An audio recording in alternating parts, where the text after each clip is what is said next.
बिस्मिल्लाहिर्रहमानिर्रहीम। अस्सलाम वालेकुम। हमारे चैनल कहानी हब ऑफिशियल में खुशामदीद। नाजरीन, मैं आज आपके लिए इंतहाई खौफनाक और दिलचस्प कहानी लेकर आई हूँ। लेकिन कहानी शुरू करने से पहले आपसे गुजारिश है कि अगर आपने हमारा चैनल सब्सक्राइब नहीं किया तो आप हमारे इस चैनल को सब्सक्राइब कर लीजिए और बेल आइकन को भी प्रेस कर लें ताकि हर नई आने वाली वीडियो बआसानी आप तक पहुँच सके। पेशे खिदमत है श्वाला की पुजारी नावल एपिसोड नंबर 16। इससे पहले कि मैं कुछ कहता या कर सकता, वरदान सथानी ने मेरा हाथ पकड़ा और पोर्ट होल की जानिब रुख करते हुए एक हाथ से अजीबोगरीब इशारे किए और जैसे पानी की लहरें काटता हुआ कोई तैराक आगे बढ़ता जाता है वो आगे बढ़ने लगा। आगे कोई रुकावट न थी। मुझे ऐसे लगा जैसे मैं धुएं, झाग और आवाजों से गुजर रहा हूँ और समंदर सनसनाता हुआ मेरे आगे पीछे गुजरता जा रहा है। ये कैफियत चंद ही सेकंड रही होगी, फिर उसके बाद मैंने अपने पैरों तले सख्त जमीन महसूस की। मैंने घबरा के दाएं बाएं ऊपर नीचे देखा। ऊपर खुला हुआ नीला आसमान था। दाएं बाएं और इधर उधर एक मस्ते और हमवार मैदान। हम नरम घास पे खड़े थे और गिरतो पेश में हरी भरी झाड़ियों का हिसार था। ऐसे लगता था जैसे कोई जजीरा हो और इस जजीरे के मरगजारों में एक बुलंद टीला नजर आ रहा था और टीले पे आलती पालती मारे बैठा बुड्ढे का मुजस्मा नजर आ रहा था। एक बुलंदो बाला मुजस्मा जिसकी जानिब वरदान सथानी ने कदम उठाए। मैं उससे 2 कदम पीछे मुलजमों के तहत चलता हुआ उस टीले के करीब पहुंचा। तब मैंने बुद्धा के मुजस्मे में जुनबश देखी। उसने सफेद घनी पलकी उठा के मेरी तरफ देखा। एक अजीबो गरीब चेहरा था ये। वो नाराजगी से ज्यादा अफसरदा और थका हुआ दिखाई देता था। फिर मुझे एक पथराई हुई आवाज सुनाई दी, हकान जमशेदी। वरदान सतानी ने कहने वाली सारी बात कह दी। मैं तुमसे बस एक बात पूछता हूँ, बस एक बात पूछूंगा, और वो ये है कि तुमने कभी अपने आप को पहचानने के लिए जदोजहद की है या नहीं? क्या तुमने सारी जिंदगी में कभी अपने अंदर झांक कर ये भी देखा कि तुम क्या हो और क्यों हो? महान बख्शों के दरमियान में तुमसे कहा गया था कि बुद्धि सतो ध्यान के रास्ते पे तुम्हारी यात्रा शुरू हो गई है। तो क्या काशिर बरम से आने के बाद तुम ज्ञान के रास्ते पे चलते रहे हो और जो कुछ हुआ है वो महतर बुत बनने का जतन था? सोचो, जरा सोचो, इसलिए कि अगर वो ना हुआ जो सियानों ने कहा है तो तुम हकान बड़ी ही मुश्किल में फंस जाओगे और फिर महान बख्शों के सेवक की सिखाई हुई भावनाएं भी तुम्हारी काम नहीं आएंगी। सोचो, जाओ, गौर करो। यहाँ तुम्हें सिर्फ ये बताने के लिए बुलाया गया है कि तुम कोई मामूली इंसान नहीं हो। ये जन्म मरण के खेल हैं। संसार की भावनाएं और दास्तानें गोश्त पोस्त और हड्डियों के बने हुए इस वजूद को मुसाफिर करती हैं और वो हो जाता है जो नहीं होना चाहिए। समझे? छोड़ दो इसे वरदान। गिरफ्त से काम नहीं चलता जब तक कि इंसान खुद अपने बारे में ना सोचे। हम इसे इसका वो मुकाम बता रहे हैं जो है, और अगर ये इस मुकाम को पहचाने तो इसे सब कुछ मिल सकता है। जबरदस्ती इसे क्या क्या समझाओगे? छोड़ दो इसका हाथ। वरदान सदानी ने मेरा हाथ छोड़ा। फिर उसी धुएं और झागदार आवाजों से होकर मैं एक नामानूस फिजा में आ गया। मेरे पैरों तले नरम कालीन था जो जहाज के दरमियानी लाउंज में बिछा हुआ था और मैं भारी पर्दे के करीब खड़ा हुआ था।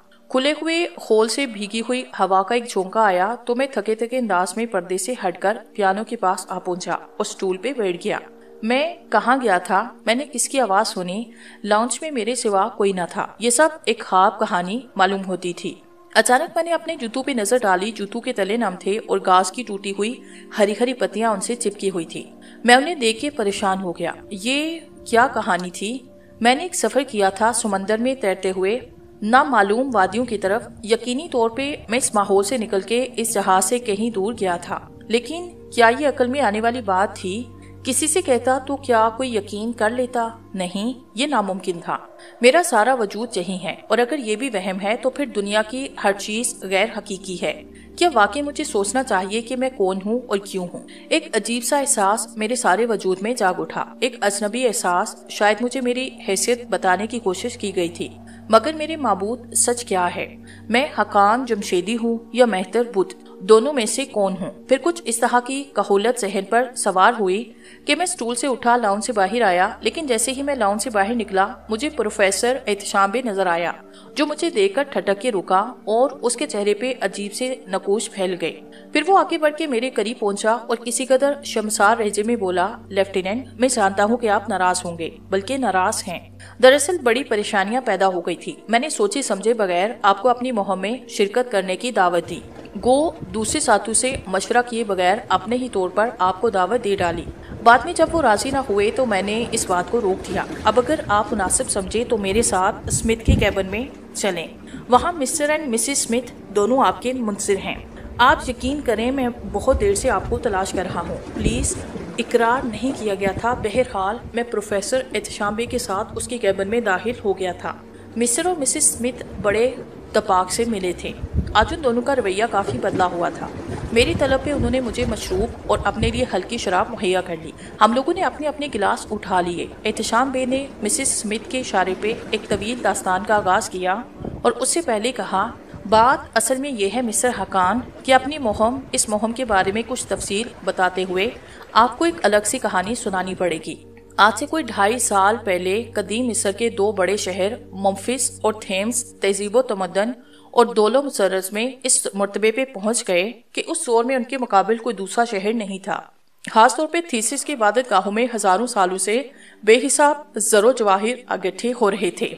हजरत ईसा अलैहिस्सलाम से 525 साल पहले मिस्र पे ईरानियों ने हमला किया और इन ईरानी हमला आवरों ने शहर की एंड से एंड बचा दी। फिरौने मिस्र को तख्त से उतार के ईरानी फातेह ने थीस में क़याम किया।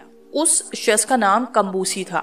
उसने इसलिए थेबिस में क़याम किया कि उसकी थकी हुई फौज नए मार्कों के लिए ताज़ा दम हो जाए। उसी दौरान कंबूस को इतला मिली कि सहराए लिबिया के पार शुमाल में सनूसी अरबों के शहर भी मालो दौलत से अटे पड़े हैं। सहराए अजीम का ये हिस्सा सूरज की तरह इंतहाई गर्म था। यहाँ पानी का नामो निशान नहीं था। उसने सोफनाक रेगिस्तान को पार करके सनोसियों के दौलतमंद शहर पे हमला करने की ठानी और थीस में बैठ के मंसूबे तैयार करने लगा। इतनी बड़ी फौज को सहरा के 500 मील के इस आबो गया टुकड़े से निकालना सबसे बड़ा मसला था। इंसानों और जानवरों के लिए पीने के लिए पानी कहाँ से आता। कंबूसी ने बड़ी अक्लमंदी से काम लेते हुए 30,000 मटके पानी से भरवा के ऊंटों के एक बहुत बड़े कारवां के साथ रेगिस्तान में एक दिन की मुसाफत पे पहुंचा दिए। उन मटकों को जमीन खोद के रेत में दबाया गया ताकि पानी शदीद गर्मी से बाप बन के ना उड़ जाए। कारवां वापस पहुंचा, फिर पानी के मजीद 30,000 मटके लेके 2 दिन की मंजिल पे पहुंचा। उन्हें भी रेत में दबा दिया गया। ऐसी ये कारवां एक दिन की मुसाफत पे 30,000 मटके दफन करता गया और निशानात बनाता गया। 500 मील के इस रेगिस्तानी रास्ते पे बड़े नेहस्तान तक फासले काफी कम थे। मैंने एक निगाह अपने साथी को देखा। प्रोफेसर एहतशाम बे के चेहरे पे कुछ ऐसी आदसी थी कि उसे इनकार ना कर सका और उसके साथ चलने लगा। वो इस कदर शरीफ आदमी था कि उसकी बात ठुकराई नहीं जा सकती थी। रास्ते में उसने कहा, बात दरअसल ये है कि इन दोनों मियाँ बीवी इस मोह में सरमाया लगाया हुआ है, इसलिए वो शराकत दर बढ़ाने में रजामंद नहीं हुए। उनका ख्याल था कि जितने ज्यादा हिस्सेदार बढ़ते जाएंगे उसी कदर उनका हिस्सा कम होता जाएगा। मगर मसला ये न था कि उन्हें इस मोह में मुकामी मजदूरों की जरूरत पड़ेगी जिनसे काम लेने के लिए खुद हमारे अलावा भी एक और शख्स होना चाहिए जो अरबी जुबान से वाकिफ हो। मैंने हैरानी से प्रोफेसर को देखा। ये तो है हकीकत थी कि वो मेरे बारे में कुछ नहीं जानते थे, मगर न जाने क्यों ये प्रोफेसर एहतशाम मुझ पे इतना एतबार करना चाहता था। इसका ख्याल था कि मैं उन लोगों में से हूँ जो सीधी राह चलते हैं और दयानतदार होते हैं। बड़ा पागल था ये शख्स। मैं इसकी बात पे दिल के दिल में हंस पड़ा। मैंने इससे कहा कि जिस शख्स को मैं इस मोह में शराकतदार बनाना चाहता हूँ वो बेमिसाल शख्सियत का मालिक है। मगर प्रोफेसर, क्या आपने गलती नहीं की? कैसी गलती? यही कि मुझे एक मुलाकात में बेमिसाल करार दे दिया। असल में अपनी फितरत के एक अजीब पहलू से मैं तुम्हें बाद में रोशनास कराऊंगा। बहरहाल आओ। मैंने कोई जवाब न दिया। वैसे मेरे ख्याल में ये बड़ी मज़हका है सूरत-ए-हाल थी। मुझे इस मुहिम के बारे में कुछ मालूम न था जिसमें वो मुझे शामिल करना चाहता था। न जाने उसने ये क्यों समझा कि उसकी एक सादा सी पेशकश पर मैं उनके मुहिम में शामिल हो जाऊंगा। ये तो एक अहमकाना तस्वुर था। वो हवा में तीर चला रहे थे और बड़े मजे की बात ये थी कि वो मुझे शामिल करना चाहता था, मगर दूसरी तरफ मेरी मुखालफत की जा रही थी और ऐसा बिला वजह ही हो रहा था, जबकि मैंने अपनी जुबान से एक बार भी इस मुहिम में शिरकत का इरादा नहीं किया। जब फौजी के कूच का वक्त आया तो कंबूसी शदीद बीमार पड़ गया। चुनाचे बहालते मजबूरी उसने मिस्र में फौज की एक बड़ी तादाद अपने साथ रखी और 50,000 चुने हुए सवारों की एक मुखसिर फौज सहरा में रवाना कर दी। उसने सोचा कि वो बाद में इस मुहिम में शरीक हो जाएगा। वो थीस को एक आसी पड़ाव समझता था, इसलिए उसने मिस्र की इबादत गाहों से लूटी हुई बेहिसाब दौलत का ज्यादातर हिस्सा अपनी इस मुखसिर फौज के साथ आगे भेज दिया, जो सहरा में पेशकदमी कर रही थी। कंबूसी फातेह आलम बनने के हाथ देख रहा था और इन जरो जवाहिर को उसने नई फौजों को तरतीब देने और नए इलाकों में अपनी ममलिकतें कायम करने के लिए इस्तेमाल करने का फैसला कर लिया था। कंबूसी के ये 50,000 जवान इस मुश्किल मुहिम पर रवाना हुए। जब उन्होंने 2/3 से ज्यादा रास्ता तय किया तो रास्ता दिखाने वाले संसूसी राहबरों ने जानबूझ के उन्हें गलत रास्ते पे डाल दिया। वतन परस्त राहबरों ने इस हमलावर फौज के साथ सहरा में एड़ियां रगड़ रगड़ के मर जाना मंजूर कर लिया और यूं उन्होंने अपनी बस्तियों को तबाही से बचा लिया। जुलसे हुए रेगिस्तान में ईरानियों की फौज ऐसे गुम हो गई जैसे घास के ढेर में सुई गुम हो जाती है।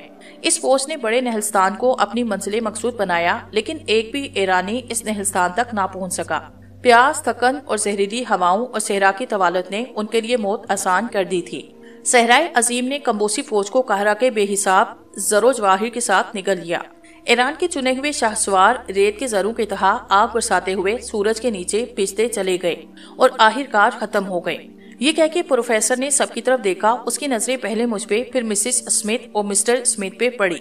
दोनों बेजारी से जमाइयां ले रहे थे। जाहिर है ये वाकयात उन्होंने पहले कई बार सुने होंगे, चुनाचे इन तारीखी वाकयात से उन्हें कोई दिलचस्पी नहीं थी। मुझे वाकई इस दास्तान में एक अजीब सी कशिश महसूस हो रही थी। मैंने कहा, ये तो वाकई बड़ी हैरतनाक वाकयात हैं। आप जो कुछ बता रहे हैं वो सच है प्रोफेसर? प्रोफेसर एहतशाम बे ने अफसुर्दगी से मुझे देखा, फिर बोले, नहीं, मैं झूठ नहीं बोल रहा। तारीख इन वाकयात की सच्चाई की गवाही देती है। हेटोन्स ने इस जबरदस्त तबाही पे बड़ी तफसीलात लिखी है। मेरे पास इस मुहिम से मुतल्लिक ऐसी मुस्तन शहादतें मौजूद हैं जिनसे साबित होता है कि हेडोन्स और दूसरे मोहरीन का बयान हरफ ब हरफ दुरुस्त है। वाकई बड़े कमाल की बात है। और मैं खास तौर से एक बात जरूर कहूंगा प्रोफेसर एहतशाम बे, कि आपने बड़ी मेहनत से ये शवाहिद और तारीख अगट्ठी की है। इसका भी एक पसे मंजर है। वो क्या, बताता हूँ। मैं लक्सर से कोई 250 मील दूर दहला के नहलस्तान में खुदाई कर रहा था। मुझे ऐसे आसार मिले जिनसे साबित होता था कि कंबोसी की गुम हो जाने वाली फौज ने वहां पड़ाव किया है। खुदाई के दौरान मुझे फौलाद की यादगार तख्ती मिली। ये 2 हिस्सों में टूटी हुई थी। मैं दूसरी मसरूफियतों की वजह से इस पे खुदाई हुई तहरीर उस वक्त तो पढ़ न सका, मगर साल के बाद उस फौलादी तख्ती पे लिखे हुए कदीम इशारों को पढ़ने का मौका मिला तो पता चला कि ये लोग ईरानी फातेह कंबूसी के किसी एक हजारी सरदार ने तैयार करके नस्ब कराई है। ये शख्स अपने गिनती के बच्चे कुछ फौजों के साथ प्यास और थकन का मारा कई दिन सहरा में भटकता रहा और आखिरकार दहला के इस छोटे से नहलस्तान में पहुंचने में कामयाब हुआ। वो लौट के कंबूसी के पास जा नहीं सकता था, क्योंकि वो जानता था कि इस मुहिम की नाकामी का हाल सुन के कंबूसी के गैज़ो गज़ब की इंतहा ना रहेगी और वो इस सरदार को यकीनन मरवा देगा। इसलिए सरदार अपने बच्चे कुछ आदमियों के साथ नहलस्तान में रह गया। इस नहलस्तान में काफी मिकदार में पानी मौजूद था। खजूरों के दरख्त भरे पड़े थे। यहाँ इन लोगों की बूदोबाश इख्तियार की वो यहाँ जिंदगी गुजार सकते थे। चुनाचे लोगों ने यहाँ जौ की काश्त शुरू कर दी और किसानों की तरह यहाँ रहने लगे। गुड प्रोफेसर, आप एक बात बताइए, इस यादगारी तख्ती पे ये नहीं लगा था कि शाह कंबूसी की फौज आखिर कहाँ अपने अंजाम को पहुंची? प्रोफेसर के चेहरे पे अजीब सी तासुरात फैल गए। फिर उसने मिस्टर और मिसेस स्मिथ की तरफ देखा और कुछ सोच के बोला, हाँ, जिस सरदार की मैंने बात की उसका नाम हेरोस था। हेरोस ने सितारों की मदद से इस जगह का तयन किया और लिखा कि फौज सहराए अजीम के एक खास इलाके में मौत का शिकार हुई। समझ रहे हो ना? न जाने क्यों मेरे जहन में कुछ सनसनाहट होने लगी।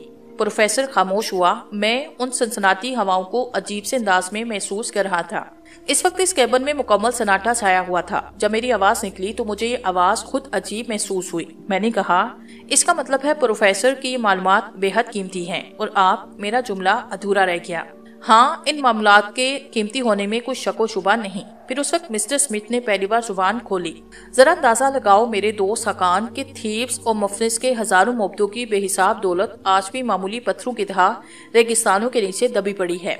इसे वहाँ पड़े हुए हजारों साल गुजर गए और इस जगह का इन सिर्फ प्रोफेसर एहतशाम बे को है। सिर्फ उन्हें, हमें तो उन्होंने इस फौलाद की तख्ती का सिर्फ आधा टुकड़ा दिखाया है। मिसेस स्मिथ की आवाज उभरी। प्रोफेसर के होंठों पे एक अजीब सी मुस्कुराहट फैल गई। मैंने उस वक्त इस गुफ्तगू में दिलचस्पी लेते हुए फौरन सवाल किया, लेकिन प्रोफेसर, आधी तख्ती कहाँ है? प्रोफेसर के होंठों पे मुस्कुराहट उभरी। उसने कहा, अरसला के पास। अरसला? ارسلہ میری بیٹی کا نام ہے، میں تمہیں بتا چکا ہوں۔ وہ آدھی تختی ارسلہ کے پاس قاہرہ میں ہے۔ وہ کیوں؟ میرے دوست، میں بھی انسان ہوں، ایک کمزور اور بے بس انسان۔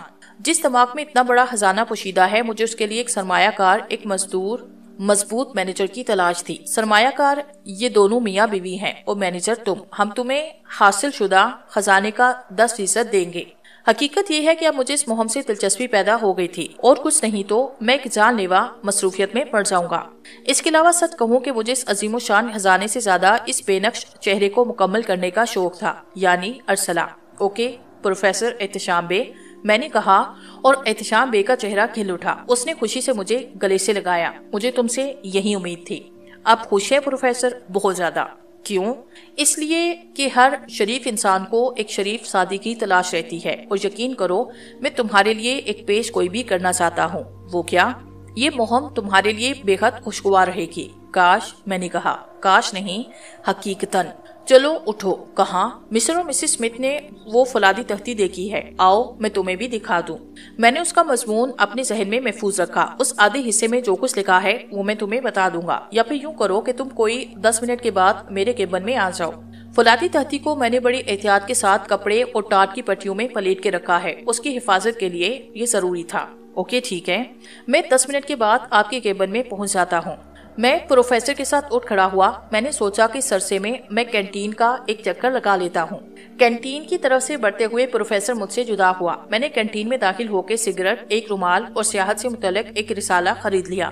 10 منٹ پورے کرنے کے بعد آہستہ آہستہ آگے بڑھنے لگا۔ راستے میں بے خیالی میں رسالے کی ورگردانی کر رہا تھا کہ اس میں سے کوئی چیز کاغذ کی طرح لہراتی ہوئی فرش پہ جا گری۔ اس کے ساتھ ہی دور دور تک چمپا کی تیز اور ناخوشگوار بو پھیل گئی۔ میں جہاں تھا وہیں رک گیا۔ میں نے پھٹی پھٹی آنکھوں سے رسالے سے نکل کر گرنے والی چیز کو دیکھا۔ میرے سامنے وہی منحوس بوجھ پتر پڑا تھا۔ وہی پر اسرار پتا۔ میرے ہاتھ سے سگریٹ اور رومالوں کا پیکٹ چھوٹ گیا۔ میں نے جھک کے بوجھ پتر اٹھایا۔ اس بھورے پتے پہ سنکی کی ہوئی پتیاں سی پڑی تھی۔ ان پتیوں سے ایک تصویر بن گئی۔ یہ تصویر پروفیسر احتشام بے کی تھی، جس میں وہ جھکا ہوا اپنے بستر پہ کچھ تلاش کر رہا تھا۔ اس کی پشت پہ ایک ہاتھ اٹھا ہوا تھا۔ اس ہاتھ میں ایک لمبا سا خنجر نظر آ رہا تھا۔ میرے پورے بدن میں شدت کی گرمی دوڑ گئی۔ سوچنے سمجھنے کی قوتیں ایک لمحے کے لیے ختم ہو گئی۔ میں نے بوجھ پتر کو جیب میں ٹھونسا اور رسالہ چھوڑ کے دیوانوں کی طرح پروفیسر کے کیبن کی طرف دوڑنا شروع کیا۔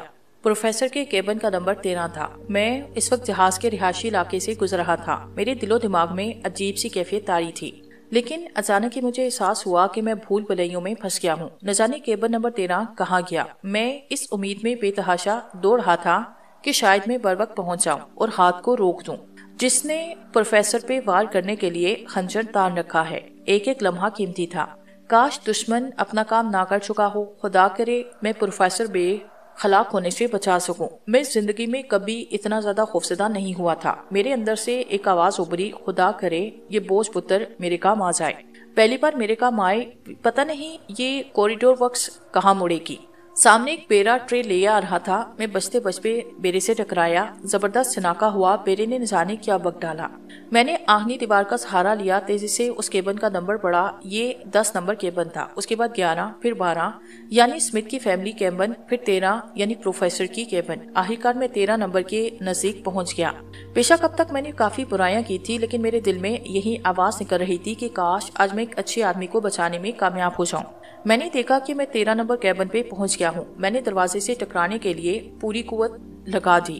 میرا کسرتی بدن لوہے کے دروازے سے ایسے ٹکرایا جیسے میں انسان نہیں ٹینک ہوں، اور ہولناک جھٹکے سے 13 نمبر کیبن کا دروازہ کھل گیا۔ پھر میرے کندھے کے پھٹو میں جیسے سوئیاں سی چبھ گئی۔ کیبن کا دروازہ نکل چکا تھا، لیکن میری آنکھوں کے سامنے تارے سے ناچ رہے تھے۔ مجھے معلوم نہ تھا کہ اندر کیبن میں کیا ہے۔ آنکھوں کے آگے شدید دندلاہٹیں تھی۔ جب میں دیکھنے میں کامیاب ہوا تو میں نے دیکھا کہ وہ ہاتھ جس نے بوجھ پتر کی تصویر میں پروفیسر احتشام بے پہ خنجر تان رکھا تھا اپنا کام کر چکا ہے۔ پروفیسر بستر پہ اوندے منہ پڑا تھا۔ اس کی پشت میں دستے تک ایک خنجر اترا ہوا تھا۔ بستر پہ شدید کشمکش کے سار تھے۔ لاش سے خون ابل ابل کے بستر میں جذب ہو رہا تھا۔ میں نے خوف سے اسے چھو کے دیکھا۔ لاش ابھی گرم تھی۔ تھوڑی سی تاخیر ہو گئی، بس تھوڑی سی توہیر۔ میں کچھ دیر پہلے یہاں پہنچ گیا ہوتا۔ اس وقت میرے بدن میں بجلیاں بھری ہوئی تھی۔ میں چھپٹ کے کیبن کے دروازے پہ پہنچا۔ میں نے باہر جھانکا۔ جس بیرے سے ٹکرا کے میں نے چائے کے برتن توڑے اس کے سوا راہداری ویران پڑی تھی۔ وہ بڑے ناک سے جھکا ٹوٹے ہوئے برتن اگٹھے کر رہا تھا۔ میں نے ہاتھ ہلا کے اسے اپنی طرف متوجہ کرنا چاہا، لیکن وہ ایسے ہی سر جھکائے اپنا کام کرتا رہا۔ پہلے میں نے سوچا کہ پکار کے اسے بتاؤں کہ کیبن میں کیا کچھ ہو چکا ہے، لیکن پھر خیال آیا کہ اگر میں نے راہداری میں کھڑے ہو کے شورغل کیا تو جہاز کے عملے کے ساتھ دوسرے لوگ بھی جمع ہو جائیں گے اور شاید کیپٹن کو یہ ہنگامہ آرائی پسند نہ آئے۔ میں اپنے اور کیپٹن کے درمیان کوئی مسئلہ بنانا نہیں چاہتا تھا۔ میں تو ویسے ہی گلے گلے تک الجھنوں میں ڈوبا ہوا تھا۔ اس جہاز پہ میری موجودگی غیر قانونی تھی۔ میرے پاس پاسپورٹ نہ تھا۔ جہاز پہ میرا دشمن ہیک موجود تھا۔ ممکن ہے وہ بمبئی سے پروفیسر احتشام بے کے طاقوں میں روانہ ہوا ہو۔ یقینی طور پہ وہ بھی کوئی معمولی آدمی نہیں۔ اس بات کے امکانات بھی ہو سکتے ہیں کہ اسے بھی اس فولادی تختی کے بارے میں معلومات حاصل ہوں، اور ممکن ہے وہ بھی اسے حاصل کرنے کے چکر میں ہوں، کیونکہ وہ بھی اسی ٹائپ کا انسان تھا۔ تختی میں مفلس اور ٹھیپس کے مندروں کی بے حساب دولت کی نشاندہی کی گئی تھی، اور ہیک کے لیے اس سے زیادہ دلچسپ بات اور کیا ہو سکتی تھی۔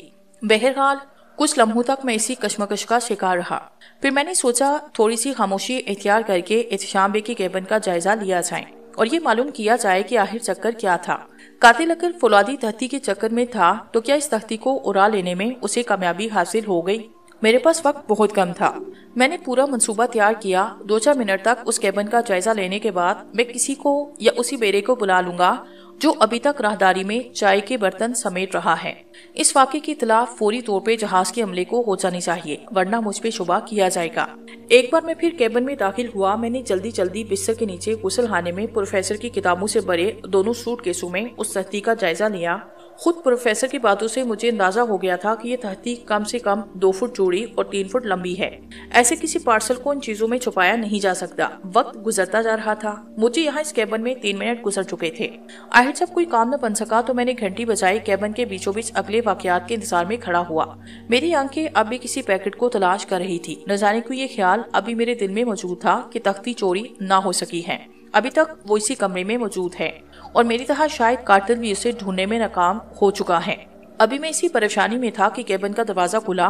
وہیں بیرا اندر آیا جس سے میری ٹکر ہوئی۔ اس نے کسی قدر ناخوشگوار نظروں سے مجھے دیکھا اور بولا، کیا بات ہے صاحب؟ میری انگلی بستر کی جانب اٹھ گئی۔ بستر پہ پڑی لاش دیکھ کے بیرے کا چہرہ زرد پڑا۔ بڑی مشکل کے اس سے منہ سے نکلا، سر آپ نے اسے؟ یہ جملہ کہہ کے وہ خاموش ہوا۔ میں نے دیکھا کہ وہ دھیرے دروازے کی طرف کھسک رہا ہے۔ ٹھہرو، کہاں جا رہے ہو؟ سر آپ، میرا اس معاملے سے کوئی تعلق نہیں۔ تمہیں معلوم ہے کہ میں ابھی اس کیبن میں آیا ہوں۔ جی ہاں، ابھی آپ مجھ سے ٹکرائے تھے۔ ویٹر دروازے تک پہنچ گیا۔ کیپٹن کو فوراً اطلاع کرو، میں یہیں انتظار کر رہا ہوں۔ وہ گردن ہلا کے تیزی سے دروازہ بند کر کے چلا گیا۔ بیرے کو گئے بمشکل 2 منٹ گزرے ہوں گے کہ برآمدے میں تیز قدموں کی آواز سنائی دی۔ جہاز کے کیپٹن، ڈاکٹر اور چیف پرسن نے کیبن کے اندر قدم رکھا۔ میں نے انہیں اندر آنے کے لیے جگہ دی۔ کیپٹن نے اس لاش کو دیکھا، پھر پھرتی سے پلٹ کے دروازہ بند کیا۔ ڈاکٹر نے کھلائے جلائے بغیر لاش کا معائنہ کیا۔ کیپٹن کو اطلاع دی کہ موت پچھلے 10-15 منٹ سے پہلے ہو چکی ہے۔ بیرے نے کہا، صاحب یہ سب برآمدے سے دوڑتے ہوئے گزرے اور مجھ سے ٹکرا گئے۔ اس کے بعد یہ اس کیبن کا دروازہ بچانے لگے، پھر دروازہ کھول کے اندر گئے۔ بعد میں انہوں نے گھنٹی بجا کے مجھے بلایا اور یہ لاش دکھائی۔ میں نے اسے اپنا بیان کہا۔ پروفیسر کی مجھ سے جہاز پہ جان پہچان ہوئی ہے۔ میں اس وقت ان کے کیبن میں ایک علمی مسئلے پہ بات چیت کرنے کے لیے مدعو تھا۔ پروفیسر وقت کے حد درجے پابند تھے۔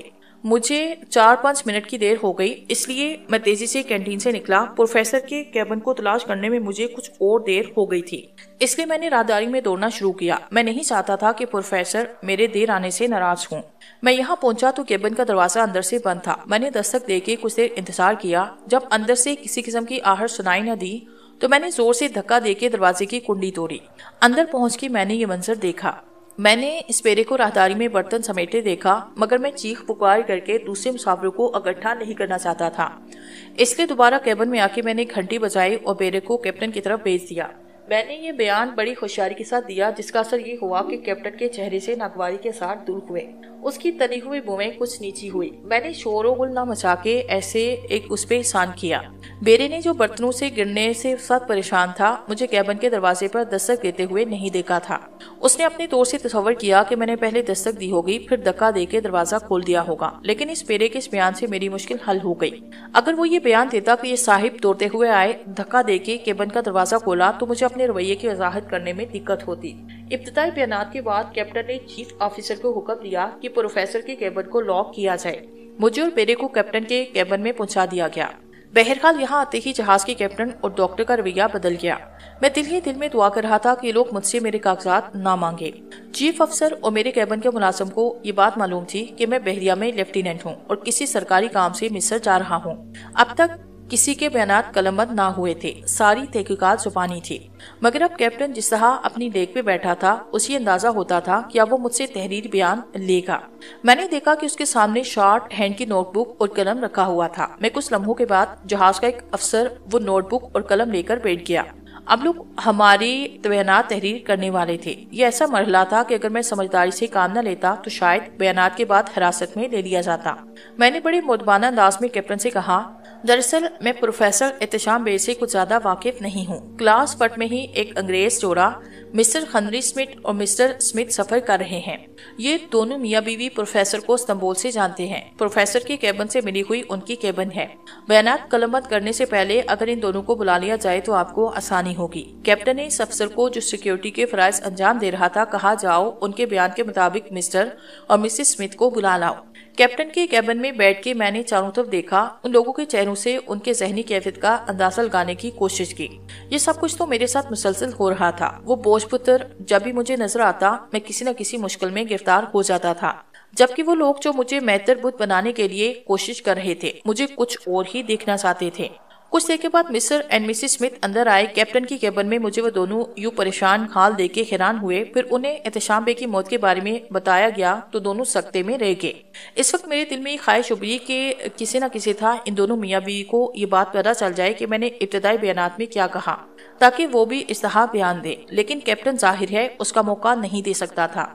मैंने उन लोगों से बातचीत करना चाही तो उसने हाथ उठा के मुझे खामोश रहने का इशारा किया और बोला, नहीं, आप प्लीज खामोशी इख्तियार करें, मैं लोगों के बयानात लेता हूँ।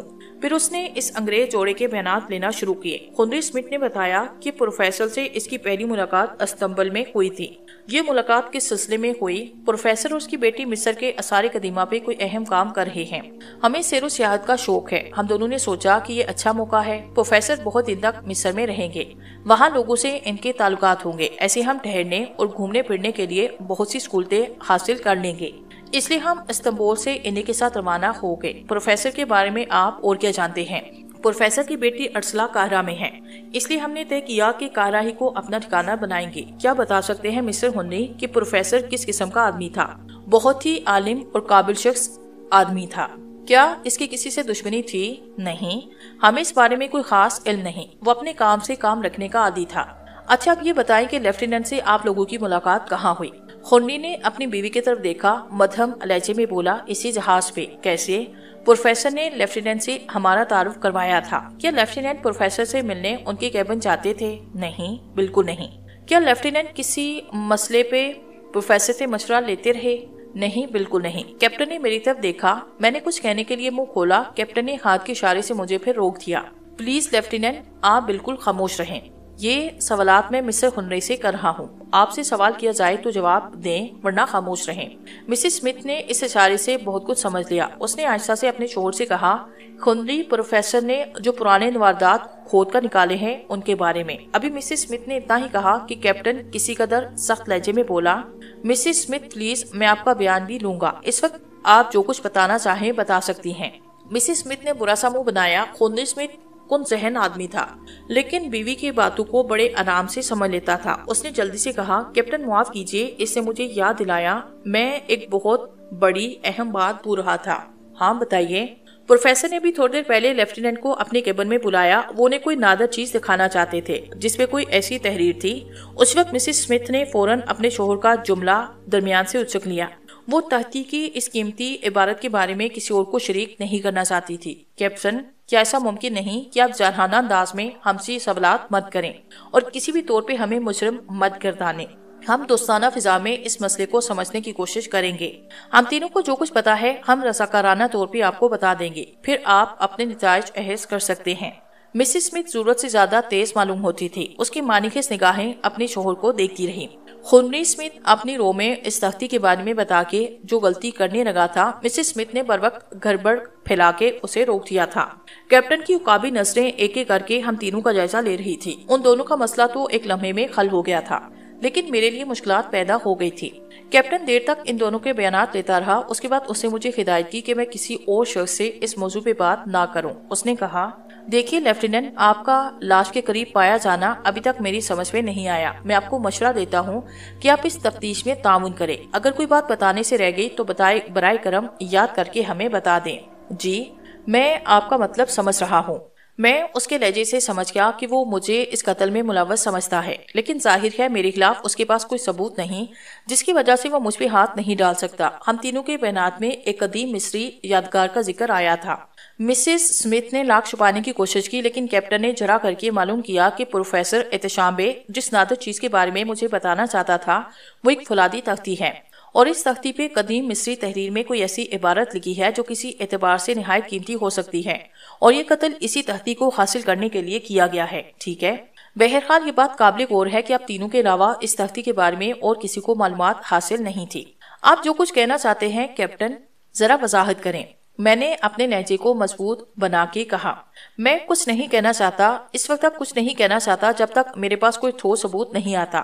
کیپٹن نے یہ کہہ کے اپنے 2 افسروں کو طلب کیا، انہیں مقتول پروفیسر کے کیبن کی تلاشی لینے کے لیے بھیج دیا۔ یہ دونوں افسر تقریباً 1 گھنٹے کے بعد واپس آئے، لیکن انہیں کچھ حاصل نہ ہوا۔ ٹھیک، اب آپ لوگ جا سکتے ہیں، مگر رکیے 1 منٹ۔ کیپٹن نے مسٹر مسز اسمتھ کو جانے کی اجازت دی۔ مجھے اس نے نہ جانے کس لیے روکا وہ غور کرتا رہا۔ اس کی پیشانی شکن آلود ہو رہی تھی۔ کچھ دیر کے بعد اس نے کہا، ٹھیک ہے، آپ بھی جائیے۔ اپنے روکے جانے کی وجہ ابھی تک میری سمجھ میں نہیں آئی تھی، لیکن بہرحال ہر چیز سمجھ میں تو نہیں آتی۔ میں باہر نکلا، سیدھا مسٹر مسز سمتھ کے کیبن کی طرف چل پڑا۔ میں نے اب یہ طے کر لیا تھا کہ ان لوگوں کو ہیک کے بارے میں جو کچھ بتا سکتا ہوں ضرور بتاؤں گا، تاکہ وہ بھی صورتحال سے واقفیت حاصل کر لیں۔ میں ان کے کمرے میں داخل ہوا، دونوں کے چہرے پہ تشویر کے آثار نظر آ رہے تھے۔ مسز سمتھ نے کہا، یہ بہت برا ہوا۔ ایک بہت بڑا عالم ہی نہیں بلکہ ہمارے لیے خوشحالی کے دروازے کھولنے والا ایک شخص جسے ہم ایک عظیم الشان خزانے کے گنجے سمجھتے تھے، وہ دنیا سے چلا گیا۔